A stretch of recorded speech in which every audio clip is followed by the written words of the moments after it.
Hi there. Well, if you've clicked on this video, well, then you were looking at the DJI Mic 2 situation that has been happening.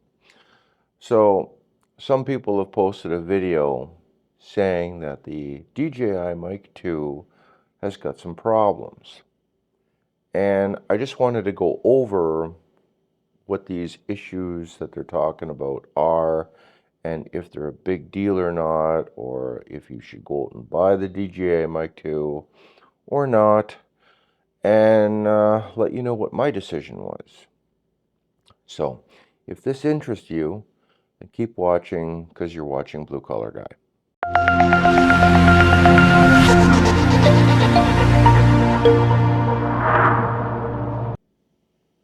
Okay, we're back. So, what we're talking about today is some people have posted that the DJI Mic 2, that the microphones don't sound the same and things like that. Now, if you look at some of my older videos, I do not have professional audio. And I've also said that to me that's a little embarrassing almost because I was an audio engineer. I'm not now, but I used to be. And I went to school for it. I took digital and analog audio, and I understand both. I've worked with very expensive equipment, Neumann microphones, 48-track digital recorders made by Sony, the PCM 3348. I've used that recorder. So I have a pretty good understanding, you know, and why I'm working where I am now. Well, I'm a blue collar person and we got to make money. We got to pay our rent. And sometimes if that career move doesn't pay the bills, then you do something else. And at the time, they had laid off like 500 guys at CBC. It was a bad time to have a job as an audio engineer. And the only jobs I could get were in live sound, which means I would have to travel with a band on a bus. And I really didn't want to do that. So I had a very colorful past, I guess you could say. So, where does that relate to this? Well, people are claiming that these are professional type of microphone systems, and for a wireless microphone system, they are. But as a microphone system, well, Neumann microphones were considered the king of microphones. They're very expensive microphones. I'm going to post a picture of one right now in the corner. Show you what they look like. Usually you see them in a suspension cage. A lot of very famous singers and talent use those microphones, especially in a studio situation. So getting back to this, so a lot of people were saying, well, this microphone doesn't sound the same as this microphone. I'm looking at the DJI Osmo Pocket 3 right now. This is what I'm filming with right now. I've got both of these microphones hooked up to it using the Bluetooth. I think that they sound pretty darn close, okay? If I was to take one of these off or mute one of these, then I'm sure that you would not tell the difference between one and the other. And even in the videos that guys are saying, well, listen to this, my voice sounds a little darker in this one and a little brighter in this one. Well, sound engineers know that microphones have a personality to them, and that a lot of talent, like a lot of singers, when they're singing in certain microphones, they'll have a favorite. To give you an idea, when I worked in a recording studio, the microphone that we used was made by a company called AKG, and it was their 414 model, which has selectable polar patterns. So microphones will always have a polar pattern that comes with them when you buy them, and it'll tell you the frequency response and all the technical information when you buy them. That, by the way, is a more expensive microphone. I think you could still buy it. It's more expensive than a few of these if you were to get like a whole bunch of, where it's got to be like a $1,500 microphone. So where what I'm really getting with this is that it's, if it sounds good to you, and when it's uploaded it sounds good when it's played back, that's all that really matters, because we're not in the analog domain anymore. We're in the digital domain. In other words, my voice and my picture and my video, it is going straight to ones and zeros. It's being compressed by YouTube. Their data compression, by the way, is incredible, because they're taking 4K video, which is a lot of data, and they're compressing it and they're putting it on there. And that's just amazing to me how they can do that. So what DJI has done is they've looked at a lot of more expensive microphones. They probably took them apart, maybe did a little bit of reverse engineering, and said, well, how can we make something that is pretty good in comparison to those? Has there probably been some mistakes when they did the manufacturing process? There might have been a few things that they've overlooked. But in my opinion, and this is just my opinion, it is nothing serious. So when you're clicking on these other videos saying, don't buy this or whatever, I don't know if I would listen to that, just because, well, the one guy was having a more serious issue with the things cutting in and out. That is serious. When you're dealing with wireless microphones, you certainly don't want them to cut in and out. He may have just got a bad batch of transmitters. He also could be in an environment that is causing a lot of RF interference, meaning there could be a lot of cell phones. He could be near a tower. We don't know where he is. When you're dealing with wireless technology, there's a lot of factors, because this signal is not plugged directly into this equipment, right? We take wireless for granted in a lot of ways. And the one thing that I've always promoted these microphones, and by the way, I got one more for you. So I have 3 of these, okay? That's something you didn't see on a lot of videos, is because a lot of these other influencers, as we'll call them, they got a kit sent to them by DJI, and that only included the 2 microphones. I bought these myself, and I've got 3 because I wanted the white one. Sorry, the white one. I like the white one. I was looking at this one.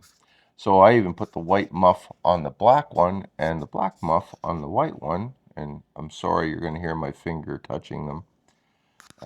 So if I go like this, you're going to hear that one, and you're going to, right over there, you're going to hear that one. But look, so I've got 3.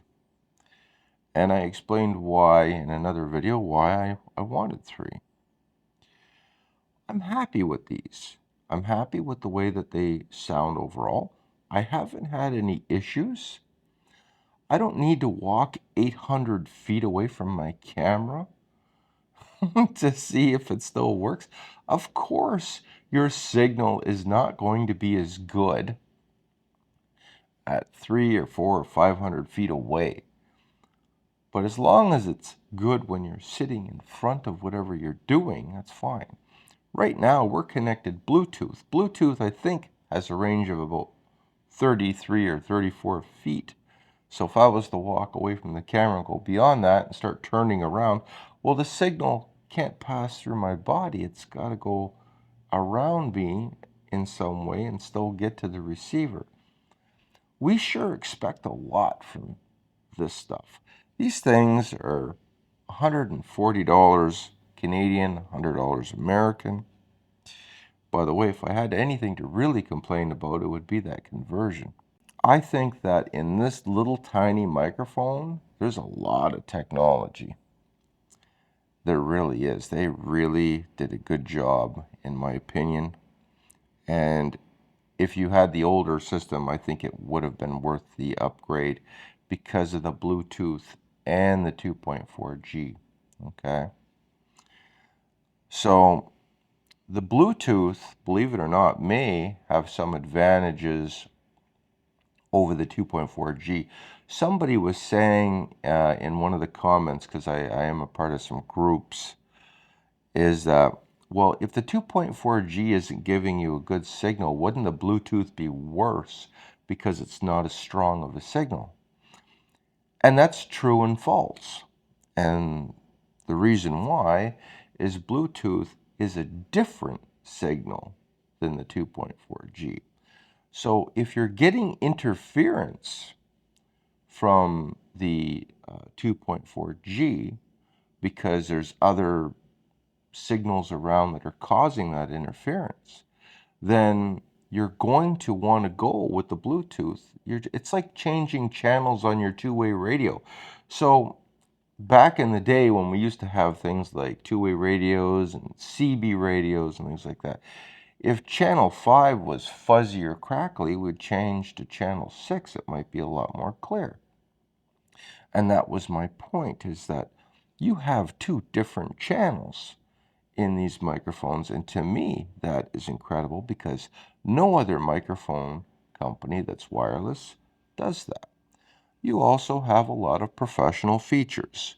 Now some people have also complained, well, if you take this off, you don't have the little threads to screw in your um, lavalier microphone into these microphones, and it could just pull out.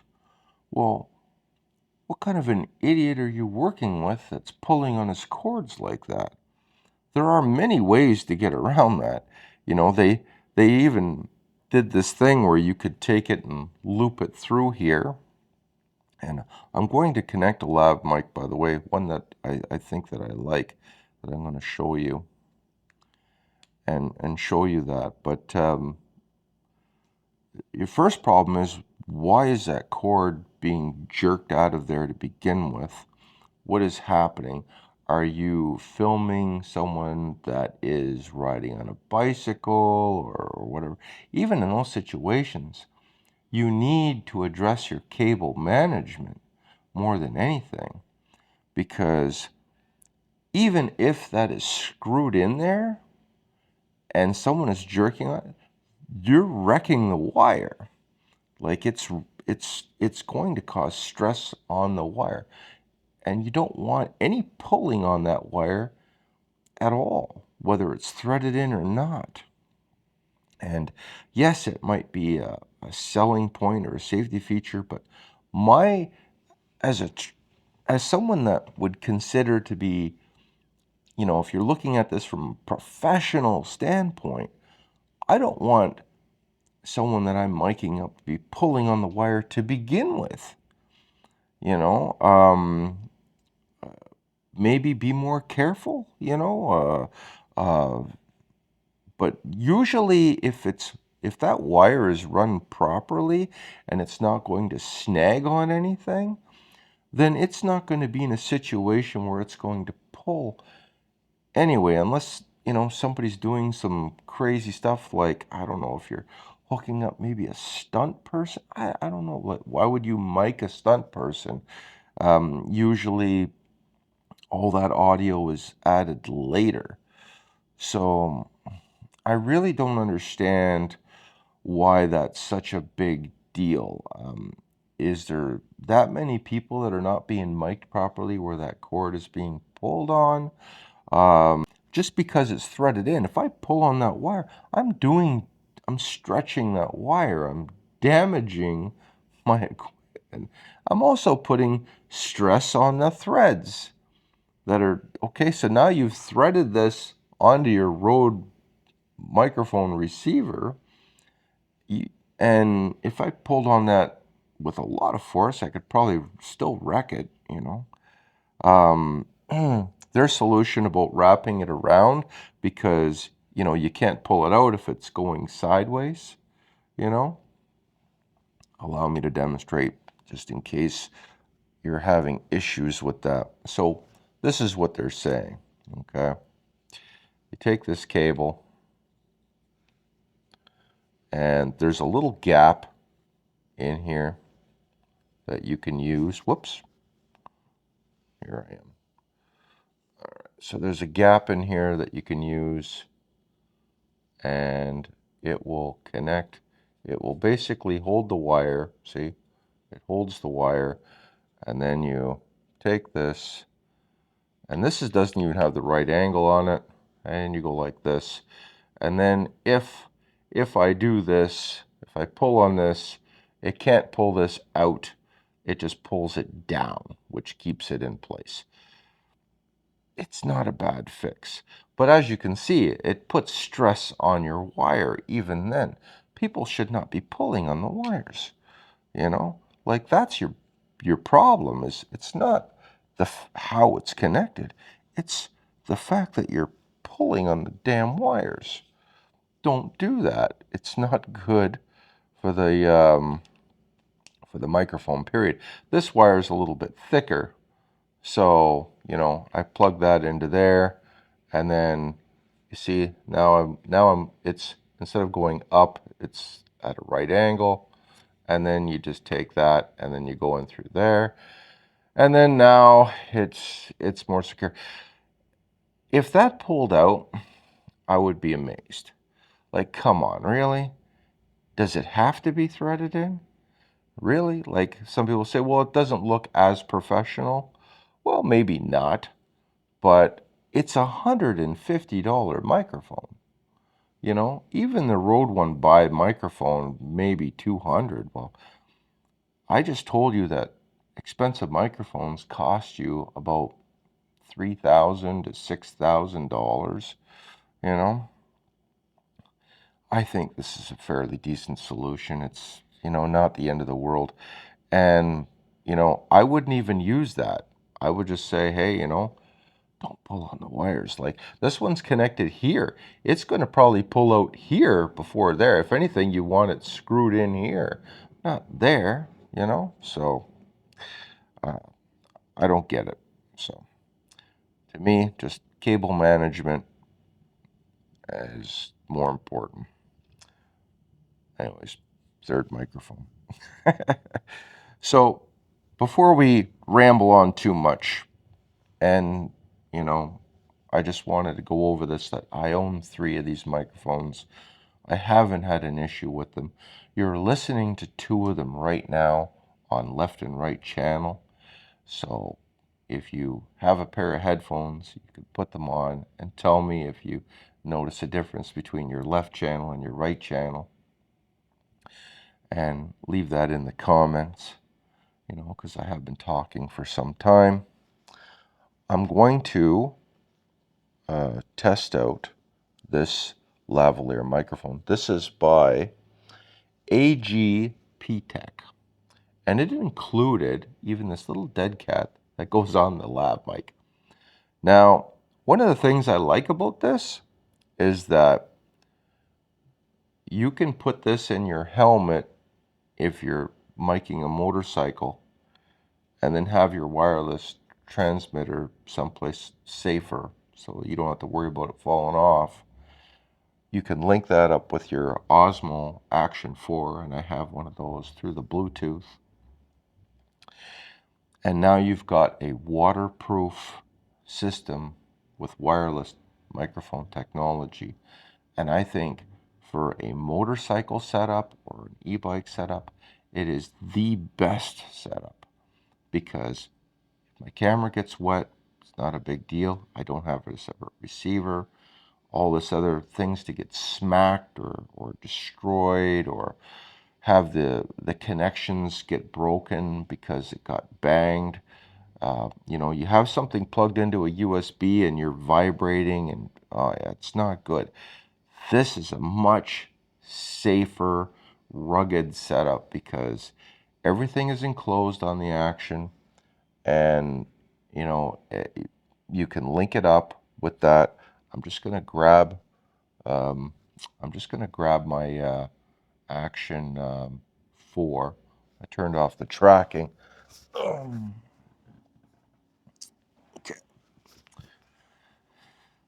Sorry. So this is the Osmo Action 4, and I wanted to show that because I am going to be linking, I'm going to link up this with this. So you would have this, you would use this microphone, you would put this up in your helmet. It's got the furry wind muff for the wind. It's also going to act like a pop screen for your voice. So if it's close to your mouth, you know, moisture from your mouth isn't going to bother it. It's going to get on here instead. That sort of thing.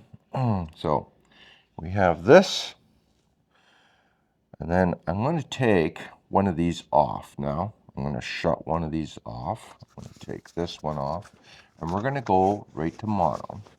Okay. So you're going to hear some rustling noises of me de-micing myself. So this one here, I'm going to power it off. Okay.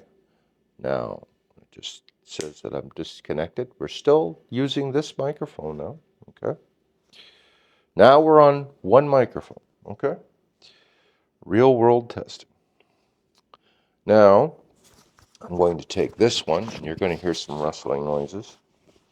Okay, so I apologize. Take off the wind muff. I'm going to plug in the $20 microphone, the AG P-Tech microphone. I'm sure I'm pronouncing it properly. There we go. Now, I'm going to mic myself with this. It doesn't have the adjustable clip in that you can rotate it. That is a good idea, by the way. I'm sure that somebody's going to invent an adjustable clip because you can clip this on, you know, this clip comes off. So I could just replace it with an adjustable clip if I wanted to. And there we go. So tell me how this sounds, because I can see that my levels have actually gone up. So I'm going to lower this microphone because this is a very sensitive microphone. I'm going to put it down here. So keep that in mind. Look at your levels, and you will see that your levels will go up. So you've probably seen my voice volume level go up a little bit because it's actually very good. Now I've got the Boya M1 lavalier microphone, and it's got like 18 feet of cable, and you also have to put a battery in it right here. Okay. And I've tested it, and it's not as sensitive as this one. Maybe I need to replace the battery, but it's not as sensitive. It only has the foam clip. It's a good microphone if you want to plug this right into your camera or something and you need that long cord. This is a good way to go. This is also about $20, just so you know. You don't have to buy a $100 lav mic to have decent sound. As long as it sounds good, you can buy a Rode version of this for $150. You can buy this one for $20.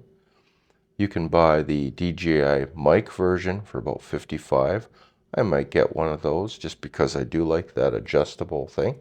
But I might take the dead cat off of this one and put it on that one because for some reason it's hard to find these little dead cat things that are for lav mics. They're not that easy to find. So the amount of accessories that I got with this, you know, like I showed you all those little connectors and stuff, were great.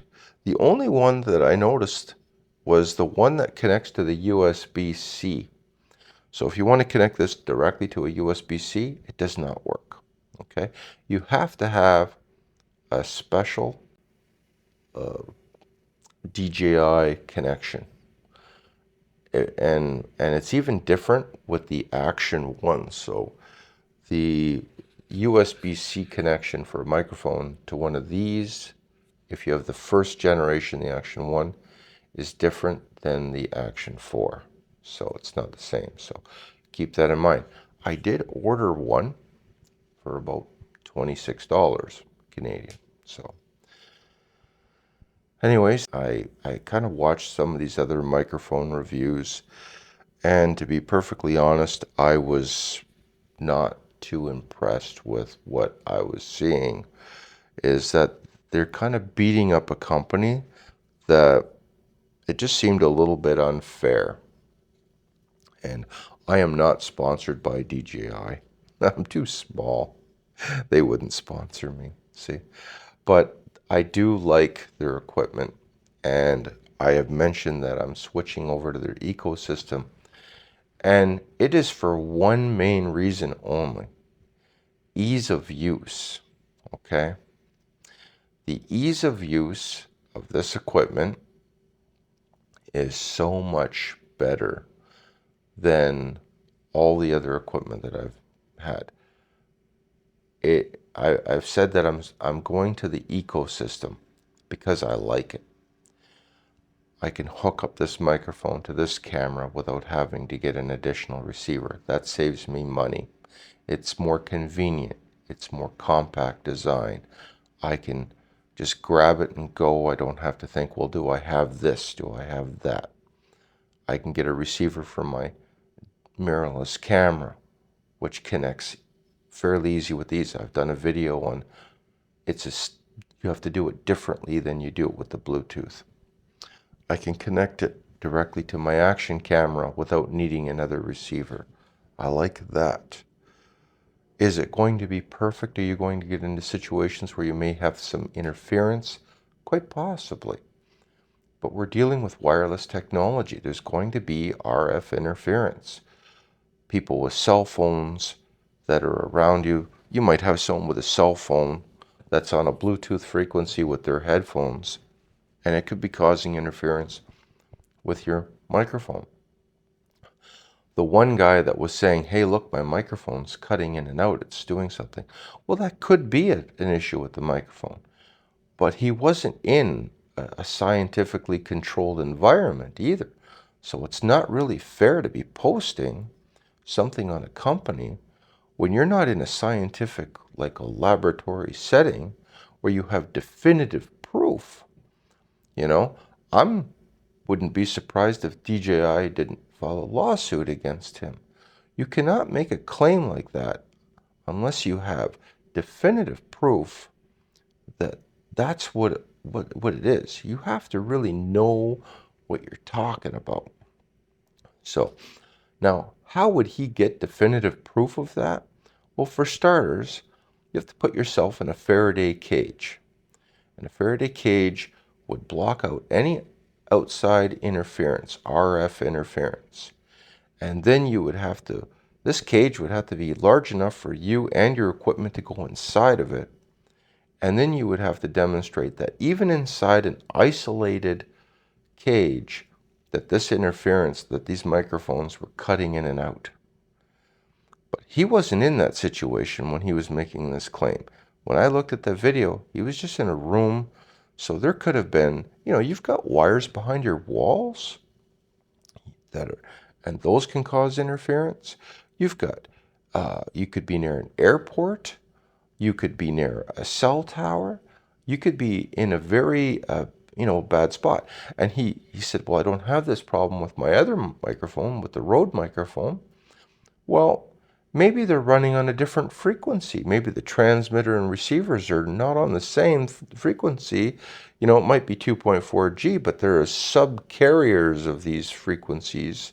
There are differences, And case in point, if you're running, like I had two microphones linked together, they weren't interfering with each other. So obviously they're transmitting on a different subcarrier frequency, so that's not an issue. I could have 3 microphones going. I could have, there's other transmitters that are all on different frequencies. So, he could have had his Rode microphones turned on, and that frequency could have been interfering with the other one. There was another gentleman that did lav mics. He had a whole bunch of lav mics, and he was showing that the wire itself can cause interference. It can cause problems. So, you know, these are all, things that you have to take into consideration. It was not a laboratory setting. That's what I'm getting at. Do not make claims unless you're in a laboratory setting. Claims. In other words, you got to have a really good background in this. Because you could open yourself, like I said, if I was DJI, I could, this could be a lawsuit because it's unfair to make a claim without removing all the other possibilities. So you really have to do your homework on that. And that's all I'm going to say about that. And if you're just a consumer and you're looking at this and you're thinking, well, geez, now I'm more confused than other, buy the microphone, buy it from Amazon, test it out, use it. You have 28 days to send that thing back if it's not working out for you, and it doesn't get any better than that. You can test drive it, take it out. If you want to go buy the Rode one, go buy the Rode one, But for me, turning it on and linking it with this camera that I'm looking at, or with that one, having it, the flexibility and the ease of use, the 32-bit float. So if I'm peaking right now and I want to, fix that later, I can do that, so it's not a problem. And that's it. That's it. So, like I said, I've rambled on enough about this. I know a lot about microphones. And if you go through my videos, and you'll see that in some cases I have not very good audio. And it just boils down to what you can afford. And if you're willing to spend more money, you're going to get better sound. If you're willing to spend more money, you're going to get better video. And some of these guys that are saying, well, you can do this with a lot less, and maybe. But these are also the same people that are using $30,000 worth of equipment when they're filming themselves, telling you this. Here they are telling you this, and they're filming on $30,000 worth of equipment. Sorry, my phone getting messages. So that's my point, is that talk about being hypocrites. How can you tell someone you don't need a bunch of expensive equipment, and yet you're filming with a whole bunch of expensive equipment? And some of it you didn't even pay for yourself. It was sent to you, right? I buy all the stuff myself in all my videos, my own money. Nothing was sent to me for free. I do have a sponsor, but that sponsor is not related to any of the equipment that I have. Not related to the e-bike, not related to any of the stuff that I have. So I go to work every day just like you do. I have a regular job just like you do. I don't live in a good neighborhood. As a matter of fact, my mailbox got broken into. I'm going to put a picture of that up right now. So, I'm struggling just like the average person does, I tell people this is a good bang for your buck. And when I say that, it's true. Okay? Everything that I've tested, I own. So if you're looking at the vacuum cleaners, or you're looking at the oven, I did one on a toaster oven. I love that thing. I use it every day. It works fantastic. So, I'm still using a Google Pixel 4a, and I edit my videos on my phone. I use CapCut now. I used to use VN Editor Pro, and it started to screw up. I didn't like it. When things stop working, that's when I change. I use CapCut now. I'm pretty happy with that. And yes, I do have to pay a monthly subscription for that. You are going to have to spend money to get the quality of your YouTube videos up. You're going to need decent lighting, you're going to need decent microphones, and you're going to need decent cameras. And if you look at all my older videos from when I started up until now, you will see a progression of things starting to get better and better and better. And when you compare it with this video, you'll say, wow, that's a big difference. And I'm just using the Osmo Pocket 3. I'm not using a Sony mirrorless camera with a $1,500 lens on it, and I'm not in a high-tech studio environment. I'm comfortable on my couch, and yeah, I'm shamelessly promoting myself with my blue collar shirt because it was a gift. All right. Take care, be safe at work, and I'll see you at the next video.